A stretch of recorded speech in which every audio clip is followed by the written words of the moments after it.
Last night's development, it may take a while to undo the logjam at the nation's airports. Across the country, flights have been impacted, delays, cancellations, all due to staffing shortages. Daybreak's Alexandra Rios-Malvia joining us live this morning at the airport with some frustrated travels there. Alex, how's it going? Good morning, Rob. That's right. Things are starting to slow down a bit since we've been here for the past couple of hours. You can actually see here behind over my shoulder that passengers are checking the flight boards and lining up at the ticket counters, trying to figure out what their next move is. And I've actually talked to a few passengers this morning. All of them say that their flights have been canceled either last night or early this morning.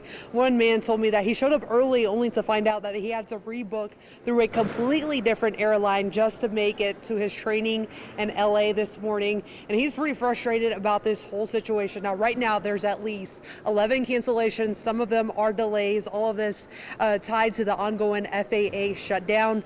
And again, travelers across the U.S. are scrambling to reach their destinations, aim the shutdown. Cuts to the Federal Aviation Administration are having a ripple effect as 40 high-traffic airports here in the U.S. have had to adjust. Now, as of 10 p.m. yesterday, more than 10,000 flights here in the U.S. have been delayed. This is causing some concern, of course, as we get closer to Thanksgiving, and it's not clear if things will be straightened out by then. Let's take a listen. I actually prepped. I've got a separate set of clothes just in my bag just in case I got stuck somewhere. I thought the likelihood that I could get stuck somewhere existed throughout this. So I wanted to make sure, but it's crazy. So my original flight was canceled. It was through Atlanta on Delta, and then I had to kind of get a new flight late last night. So yeah, I mean, it's always a concern, obviously in this type of weather, and obviously with the delays. It's with the government, it's always a concern. I fly fairly regularly, so it's yeah, it's not fun.